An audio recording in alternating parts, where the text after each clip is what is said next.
You are listening to the Horse Radio Network, part of the Equine Network family.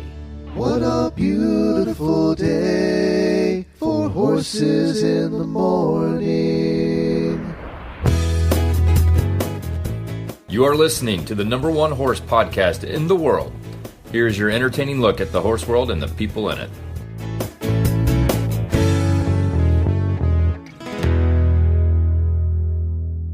Good morning, everybody. I am Glenn the Geek from Ocala, Florida. And I am Allison Rehnborg in Nashville, Tennessee, and you are listening to the monthly Equine Affaire episode of Horses in the Morning on the Horse Radio Network for Thursday, January 15th, episode 3863. This episode is brought to you by Equine Affaire. Good morning, Horse World. It's the third Thursday of the month. That means it's time for the Equine Affaire episode, North America's premier equine expo and equestrian gathering. Well, Happy New Year, Allison, and Happy New Year to the gang over there at Equine Affaire, getting ready for April. Thank you. Happy New Year to you and yours. I cannot believe it's 2026. Yeah, me either. I was just saying, wasn't it just 2020? It's like... Right? Yesterday. That was 6 years ago. The pandemic was 6 years ago. Is that hard to believe or what? That is, yeah, that's hard to believe. In some ways, that seems like yesterday. In some ways, it seems like 20 years ago. So, right? Yeah. Yeah, no. My child was just a twinkle in my eye at that point. She was not even, I hadn't even started the fertility treatments at that point. I was like still afraid. and look, now she's here. And now you have a beautiful kiddo. Tornado, yes. She's a beautiful tornado. What's coming up on this episode for the Equine Affaire? Yeah, so we have an exciting episode. We're walking on the western side of things, which I know will make our Ohio fans happy. Today we're going to be chatting with Zoe Woodland. She is a cutting horse and a cow work trainer who's just a little bit south of Columbus. So she is an Ohio native. Cutting is so popular now. It is. It's so popular. It's one of the fastest growing disciplines. Well, and I believe it because it's so much fun to watch and it's fun to do. Like it is. I have done like 5 seconds of it, as I share later in the show. Jennifer's done it too, and she said the hardest part was just getting out of the horse's way. Yep. But she would do that again in a minute. Jamie's done it too, and she loves it too. It was the most fun 5 seconds of my entire career in horses, and that's saying a lot. So, and I didn't fall off. So we'll hear about that from Zoe. And then we're going to have Jason Brooks, who's the Vice President of Marketing for NRS, or National Ropers Supply. So it really is all kinds of Western today on the show, and that's exciting. NRS is huge. It's ginormous. Yeah. You can get everything there. They're huge. They're enormous. I see them at WESA all the time, and they are one of the biggest booths there, and just everything. Well, but you have a lot of exciting announcements, too, coming up about April in Ohio. I do. So I'm really excited about this one. I'll just start with the most exciting one. The Breed Pavilion. You know the Breed Pavilion. We have all kinds of horses there. People can mix and mingle with the horses, take pictures, pet their noses. So we decided to start theming our Breed Pavilions. We kind of wanted to take a step in their evolution. So this spring is going to be our first ever themed Breed Pavilion. And the theme is Bred for Speed.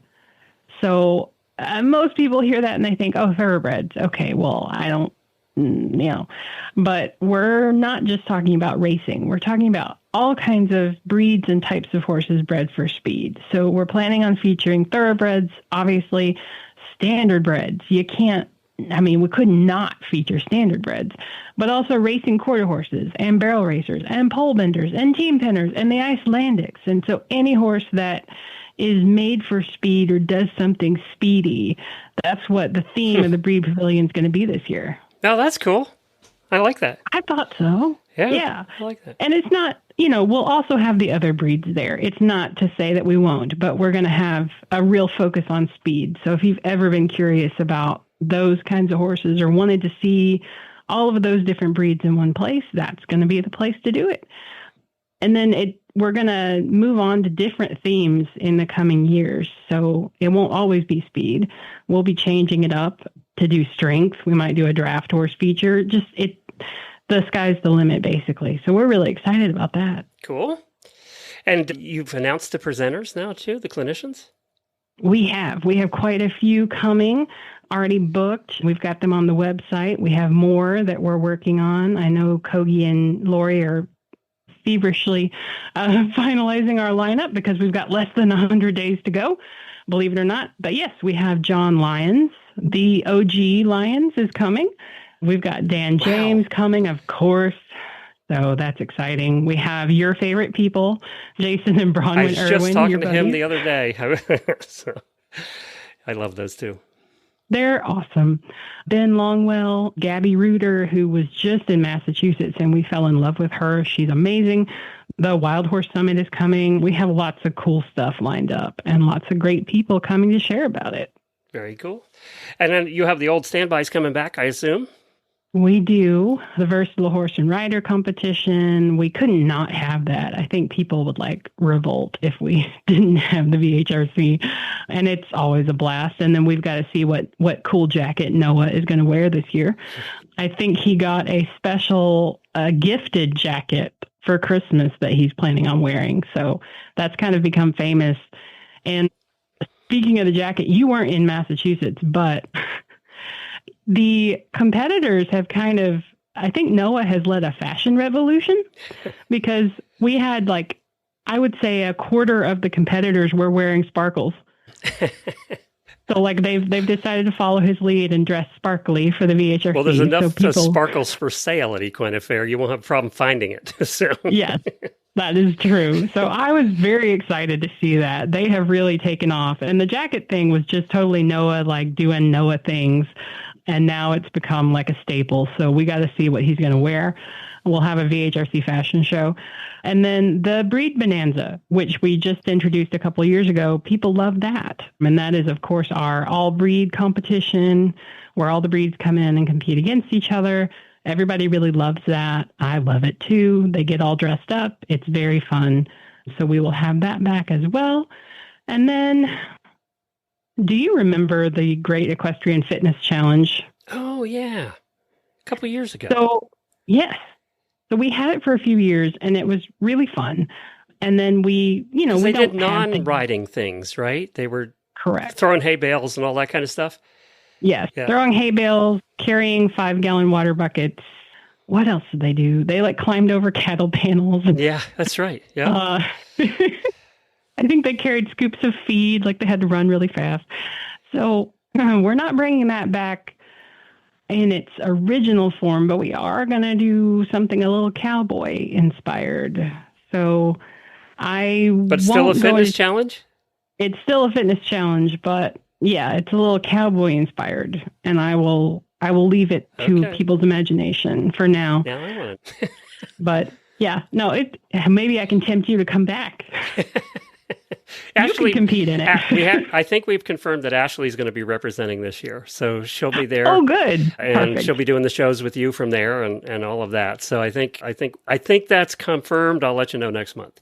I'm not the boss anymore, so I don't make those decisions. So yeah, but I will miss you. How are you coping with that? I'm fine. Oh no, I'm coping quite well. I need a T-shirt that says "It's not my problem. Talk to Ashley." I think that's a T-shirt I need now.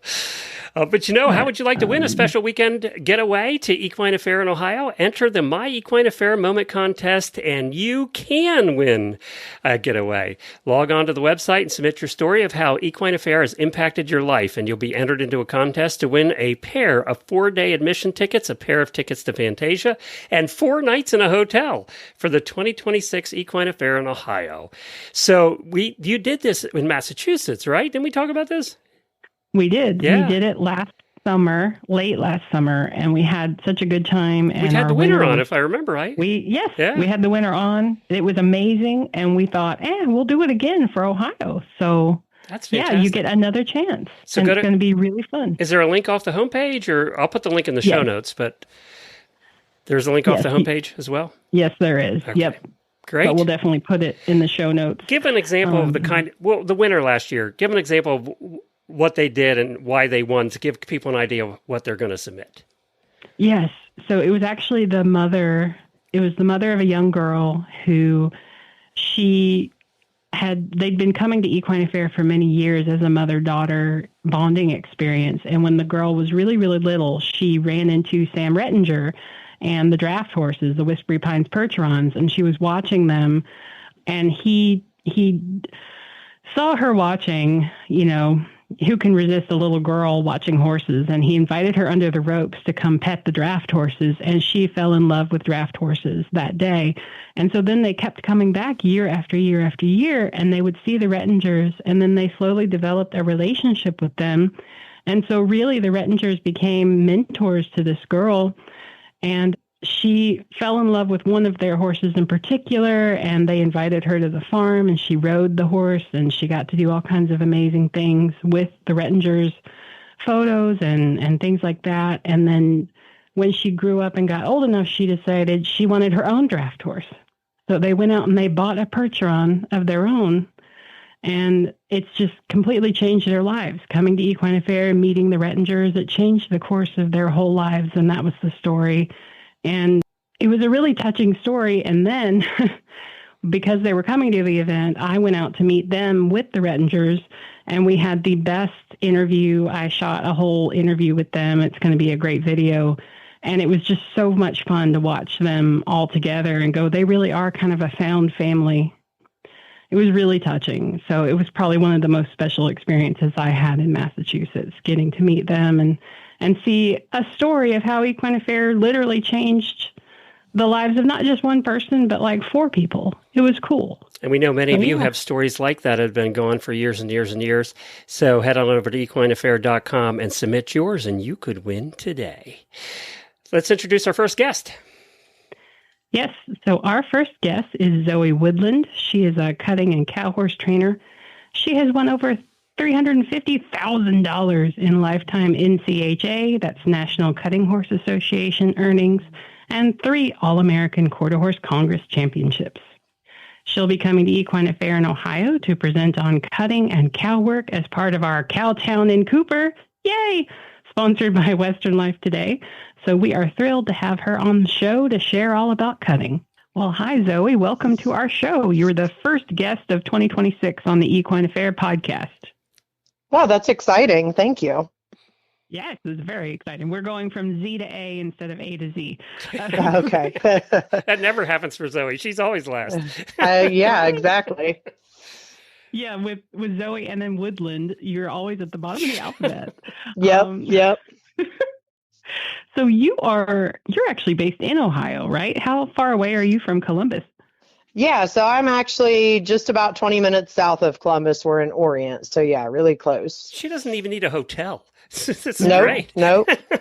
Yeah. Now, have you been to Equine Affaire before as like an attendee, or have you done anything with us before?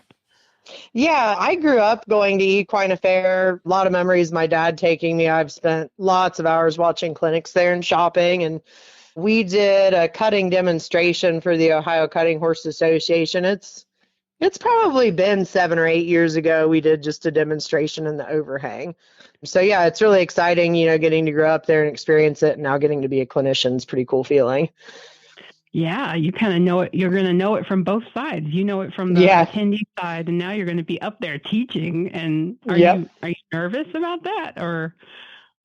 I'm not really nervous. I teach a ton of lessons in clinics, so pretty par for the course now. But I am very excited to get to be there, and I think cutting is an equestrian sport that maybe doesn't get showcased as much, and I think getting to show it in Ohio and hopefully get some people interested in it. That's the most exciting part for me. I got to tell you, though, cutting is getting so popular now. It's one of those that just kind of came, I'm on the English side, it kind of came out of the nowhere. And all the English writers I know now are wanting to try cutting because they just think that's the most fun thing ever.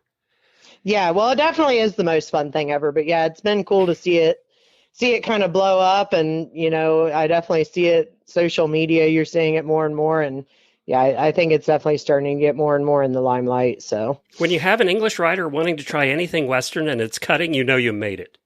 Right? Yeah, for sure. For sure. Yep. Well, because it's exciting. It's exciting even to watch it. And is that what you like? Is it the speed? What do you think it is that makes cutting so appealing to people all of a sudden? Like, what is that? I mean, there's a lot of factors. It's definitely one of the more exciting sports. I think it's a really watchable sport. Even if you know absolutely nothing about the objective, it's still entertaining to watch. I think everybody's always in awe of the horses, especially when they first see them, how much instinct they have.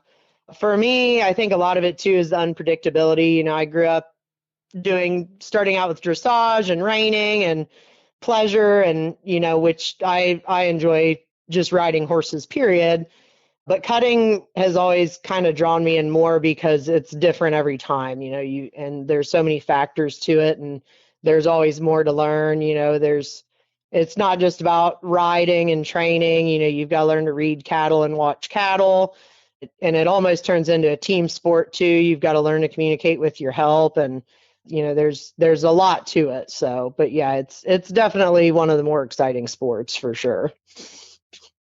Well, and there's nothing better than you're riding an animal that can't speak English, and then you add another animal that can't speak English, and then you're all speaking different languages, and you got to work together to get this cow to go one direction, and the cow is inevitably going to go another direction. It's like what? Yeah, what absolutely, absolutely. So starting out in dressage, and then you said dressage and reining, but I mean, that is two different, that's English and Western. So you're kind of like, you've been in both worlds from the get-go. I've been all over the place my whole life, and I still teach different disciplines and ride different disciplines. I start a lot of barrel horses, and I still teach and ride hunt seat. Like I said, I'm just happy if I'm on a horse, and having those fundamentals has actually helped a lot crossing over into cutting. When I started riding cutters, I already had a good understanding of, how to move a horse's body and how to sit balanced and, all those things I needed to know. So I still go back to those roots, and, I'm thankful I got to ride with so many different trainers and do so many different disciplines growing up, because it all helps. On that note, let me ask quick, on that note, when you're bringing somebody in from one of the other disciplines, English, Western, doesn't matter, what's the most common mistake they make? And I'm assuming I know the answer, but I want to hear it. I mean, my most repeated phrase is put your hand down, because everybody wants to pick their hand up in control. So there you go. That's one of the big horse things. Was my answer. Yeah, yes. Exactly. And the other thing is just teaching people to relax their upper body. We ride with kind of a slouch. And anybody that's ridden like hunt seat or pleasure and has been told to sit up and sit upright, it's a little bit of an adjustment. So that's kind of the two big things I repeat over and over and over again for sure.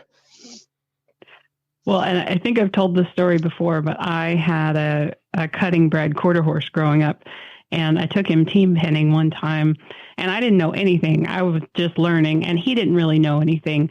But the minute we got in there with the cows, his instinct took over, and he actually dipped down to do like a really cool cutting horse move. And I was like, oh, what are you doing? No, let's not. And I just very gently tapped him with my foot, just instinctively. And he was like, okay, I won't do that. And then later I was like, no, you idiot. Why did you get in his way? Oh, yeah. Yep. I was a kid. I didn't know. But it was just later I realized, oh, man, I got right in his way. I stopped him from doing what he knew he was supposed to do. But it was the most fun I'd ever had. Yeah. So it really is so fun to watch and to do. But, yeah, I made that mistake. I got in his way. Well, you're definitely not the first or the last, so don't feel too bad. How do you run the session? How will you run the session at Equine Affaire if somebody comes to watch? What will they see? So I've got what we call a real cow machine I'm going to bring with me. So, I mean, it's basically like a cow on a remote control.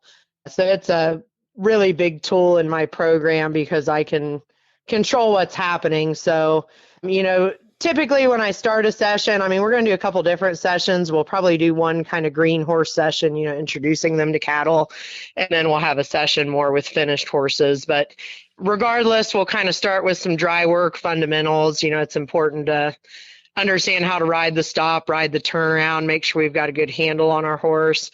And then, that real cow machine, I can just kind of put all the elements together.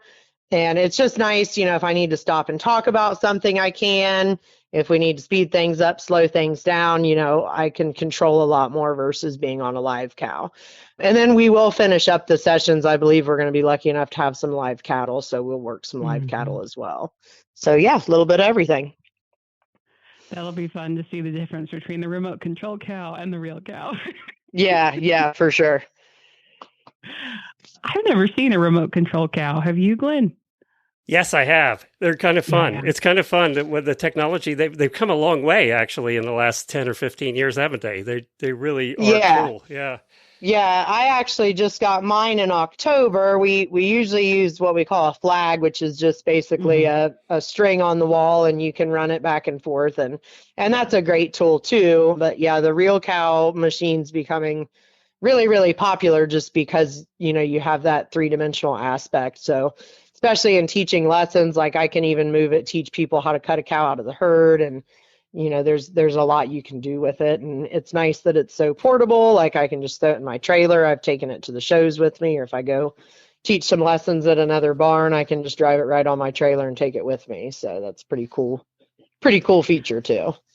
Well, it's really cool because, some people who maybe live somewhere where they can't access their own cattle, or they can't, or they're taking lessons somewhere where you don't keep cows on the property. That's just a really cool tool to have. And so you can practice your skills without having to feed the cows every day. Yep, absolutely. What's the first thing you tell somebody? Okay, they've never done cutting before. Maybe they're, even a trail ride or pleasure ride or whatever they were before. What's the first thing that you tell somebody?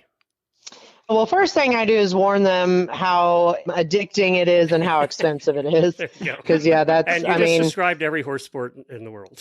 Yeah, for sure. Yeah. No, I haven't had a lot of people try cutting that don't, instantly get hooked on it.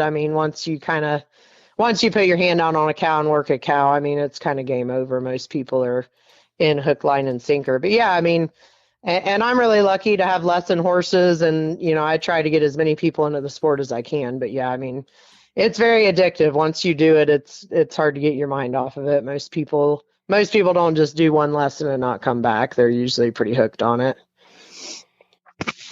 Well, and you have a pretty robust lesson program. Just kind of looking at your website down in Ohio, how can people learn more about you and maybe come take lessons from you?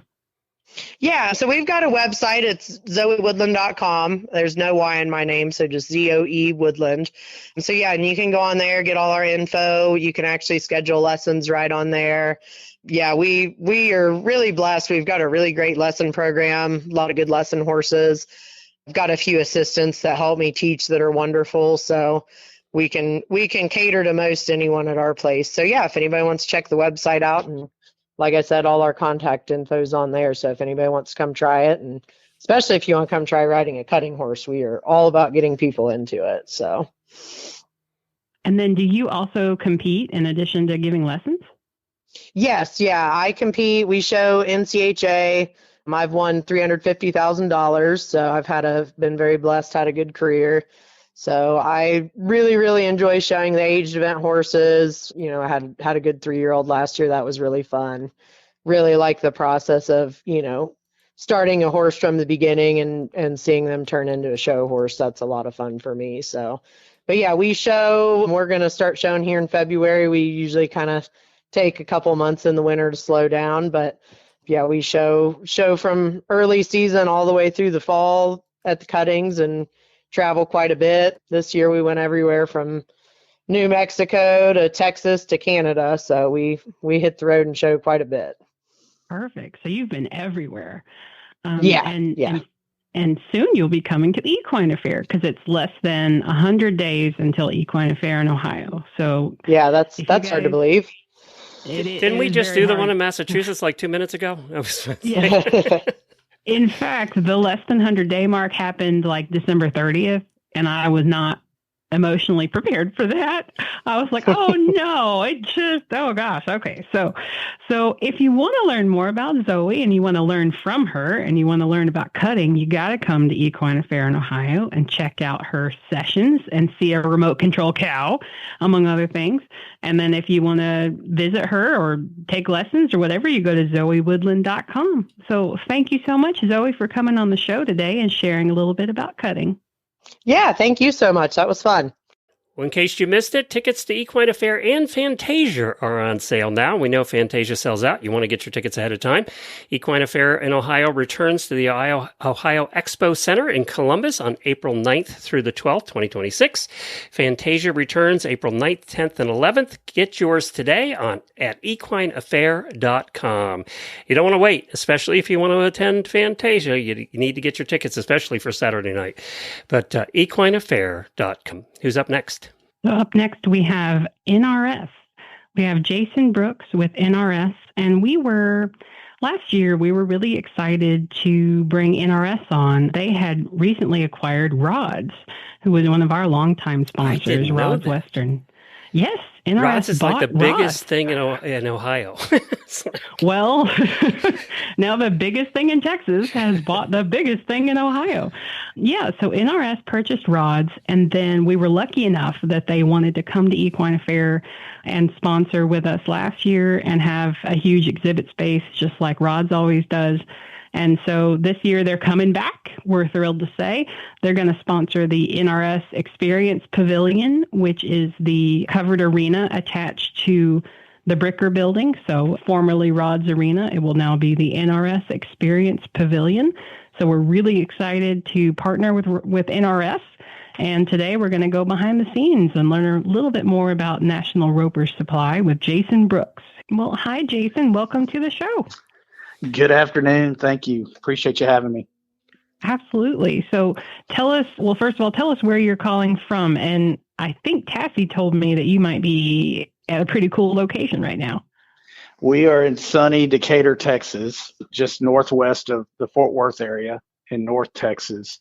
And yeah, we're very fortunate. Our big flagship store where my office is sits on about 450 acres. We have a little ranch here, and I get to look out my office window at a windmill and pretty good view of the ranch. So we get to kind of stay close to our roots. Are there ponies? Are there ponies nice at the ranch? There are a few. I can't see any from my window, but there are a few. There are a few horses down there. Yep, for sure. Yay! I love how 450 acres is a little ranch. Yeah, I know. I thought that too, actually. Well, there's some places out west of here that's a small pasture for these guys. Yeah. So we're not quite that big yet. So. I got to tell a funny story, Jason. I've been doing this show for shows like this for 18 years, and I come from the English side, so 450 acres is like a mammoth property, right? And the first time I asked our Western guy that was a guest on the show how many acres, because we do that in the English world, because it's usually 10 or 20. Yeah, and sure. he shut me down and said that's rude to ask, and I never knew it was rude to ask because in the English side it wasn't a problem, but I got shut down that day. My dad used to caution me about that, and he said you ask some of these old, especially these Texas cattlemen, and they'd say, you ask them how much land you have, and they'd say not enough when it's dry and too much when it's wet, kind of deal, and they'd never tell you, what they had. It's funny. I love that. I didn't know it was rude either. Oh, it's rude. I didn't ask. He volunteered, okay? He volunteered. Yeah, you're not. Yeah, I volunteered. You guys are off the hook for sure. Roll back the tape. There's the proof. Well, and I saw a picture. I did a little peeking at the website and everything, and I saw a picture of the ranch, and it looked really cool. Just what a neat, it really is connected. You don't have to go far. You're not going to forget where you're from or what company you're working with. You're with NRS if you're on the ranch, literally. So yeah, that's true. Tell us a little bit about NRS for those in our audience who might not know. You guys have been around for more than 30 years at this point, but tell us a little bit about what is it? Yeah, we're kind of working on, I think, year number 37 now, founded in 1989. And really interesting, I know we don't have enough time to tell you the whole story, but our founder, David Isham, moved up to Wise County out in the country, out of the Fort Worth suburbs when he was 7 years old, and was a city kid basically. And his first day of school, his locker was next to a local kid here that came from a ranching family, and they team roped and obviously had horses and everything. And he was quickly invited over to be around horses and ride horses, and eventually rope cattle, and just grew up kind of with this ranching family and just fell in love with the Western lifestyle. I mean, just fell in love with it. And so he goes on and begins team roping, and he college rodeos in college and goes to Abilene Christian University, gets an accounting degree, and comes back out, and he's an accountant for PricewaterhouseCoopers in Dallas, driving a single cab dually that he pulls his horse trailer with, trying to park it in those parking garages over in Dallas. And as soon as he could, he left there and came back and bought a little Western store in Decatur, Texas, and started building what has become NRS. And the reason I tell you that story is it's kind of a real big piece of what we've become. David didn't grow up with horses until the age of 7, and he developed such a passion for the Western lifestyle and for horses and for animals.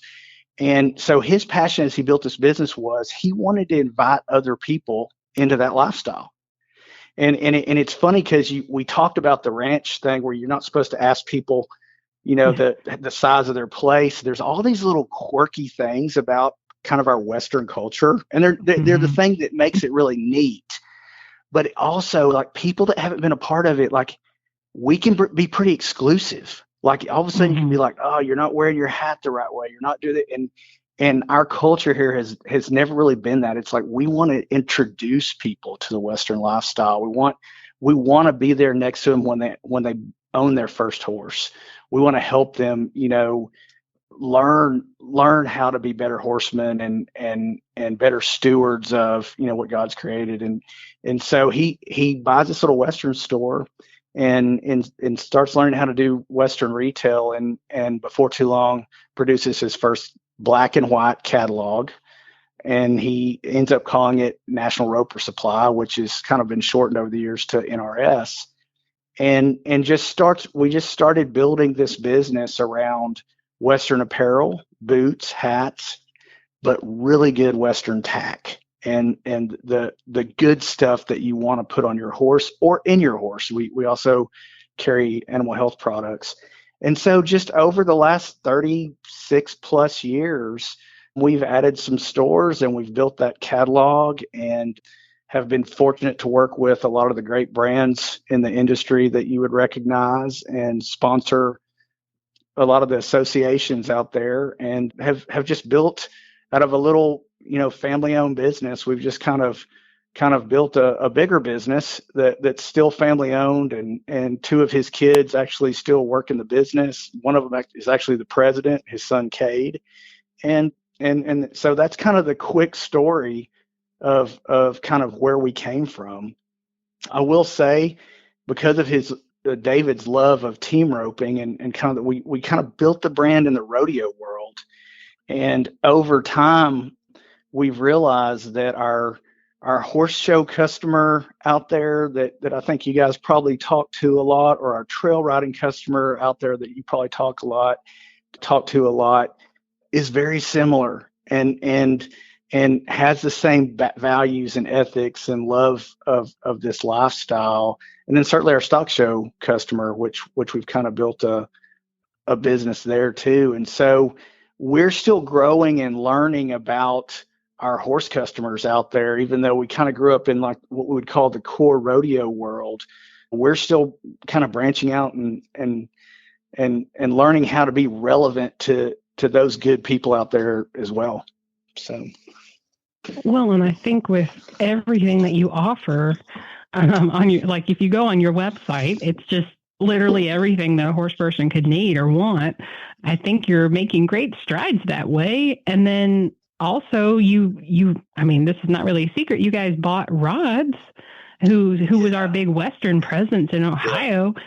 And honestly, hearing that story, I mean, you and Rods, it was sort of like parallel journey there.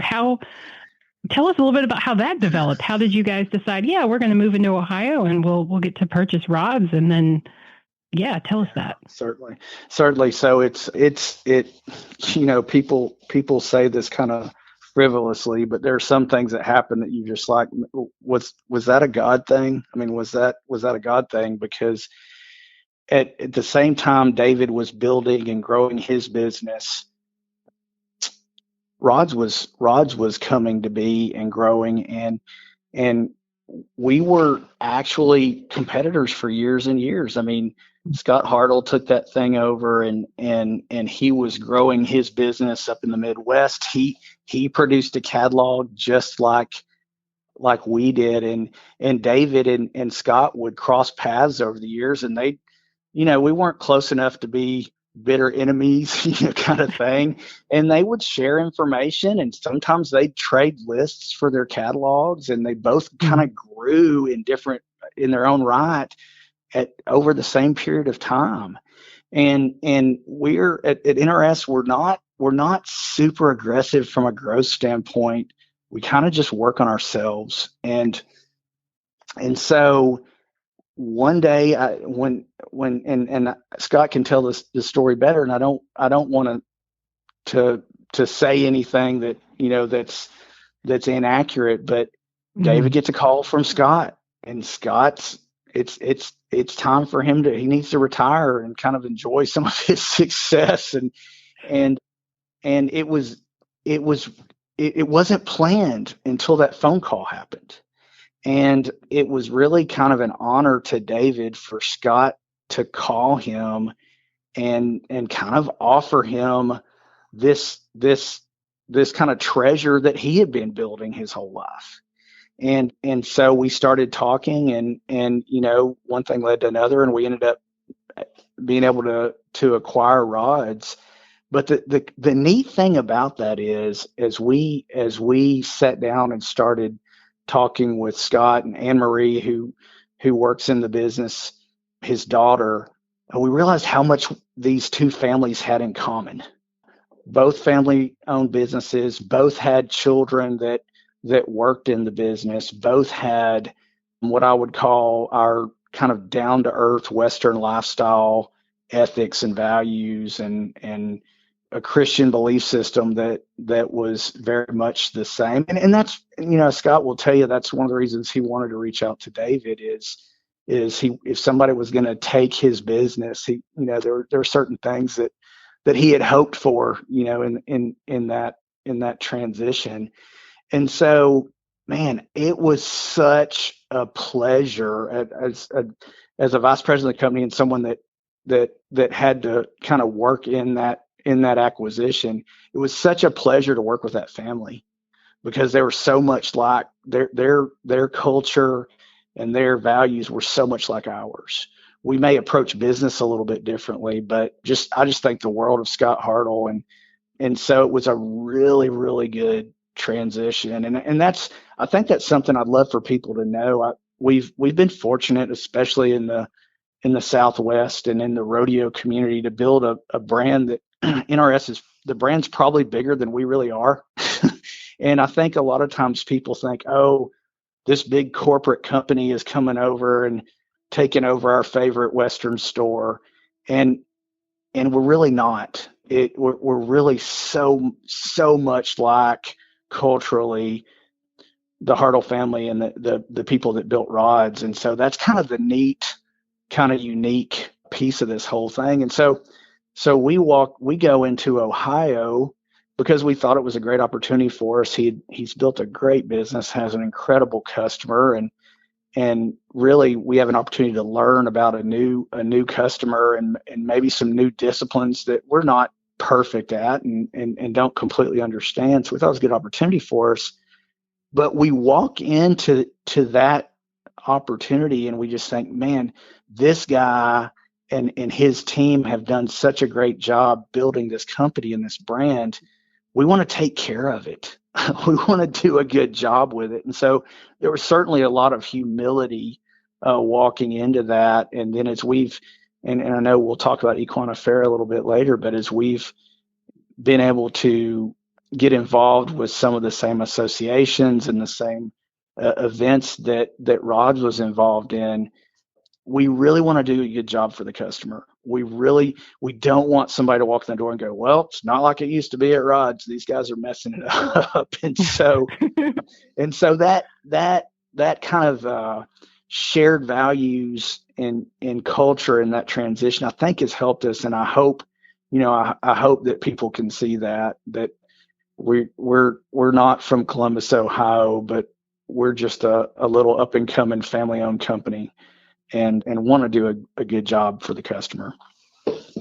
Well, and it builds a lovely bridge between Texas and Ohio, right? It's not like people from Ohio don't travel to Texas and vice versa. So it's really cool to see Texas kind of reaching out and touching down in Ohio. And then, you get to meet all the Western aficionados out here in the Midwest and at Equine Affaire. So that's right. So we were super excited. I mean, obviously we love Rods. We've been working with Rods for many years. And so we were excited about the chance to work with NRS last year. It was sort of a surprise a little bit, just like, oh, okay, we're doing this. And then now we're just so honored that you guys are back. You're coming back to Ohio this spring.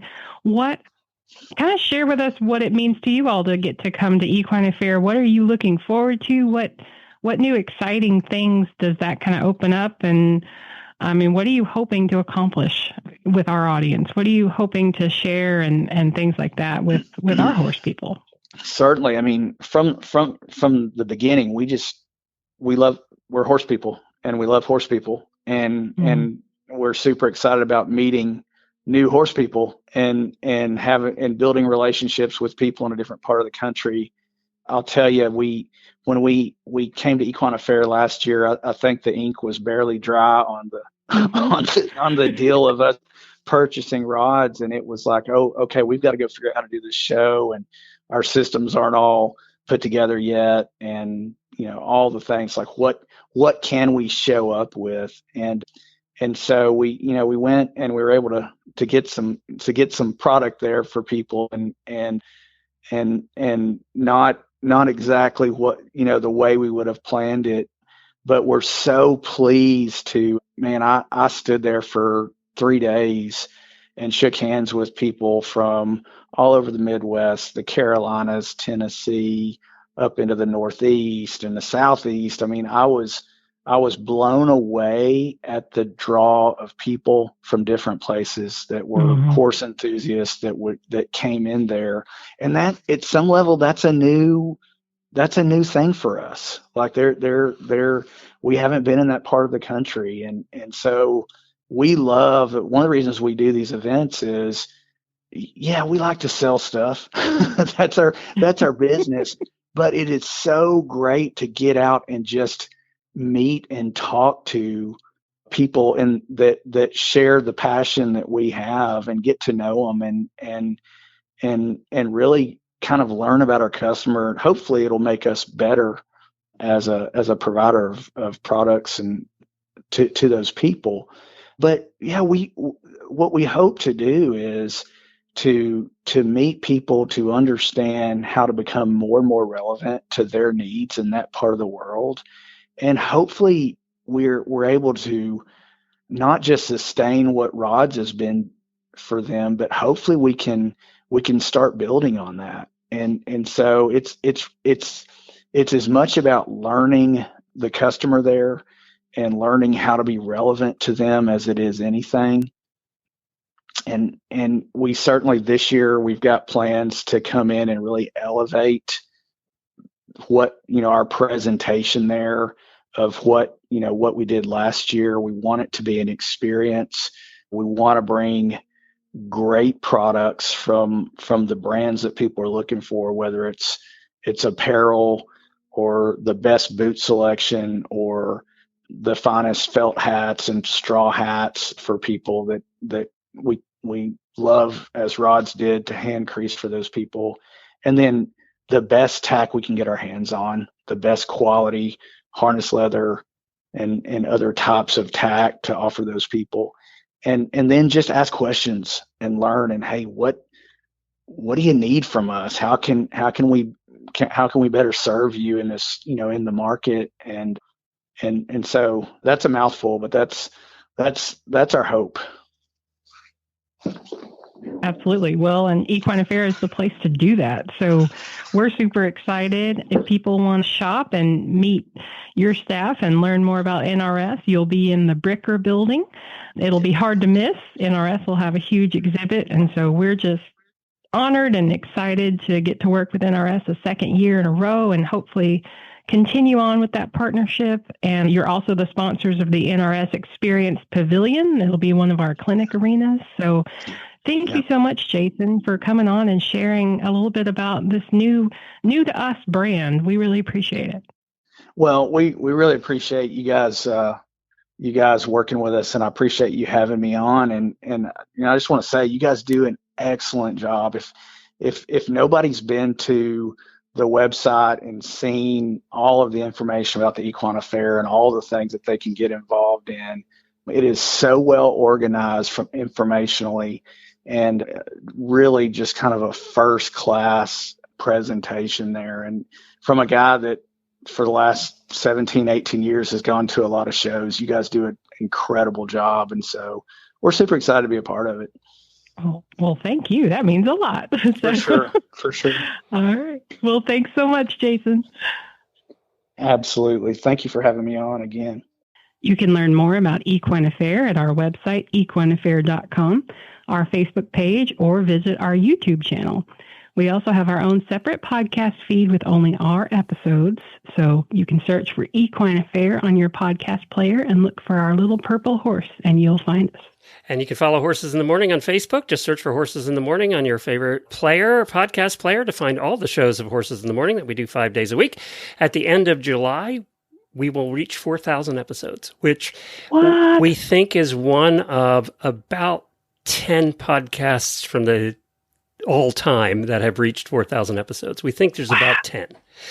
So be sure to check out all the other shows we also have at horseradionetwork.com. We'll see you at Equine Affaire.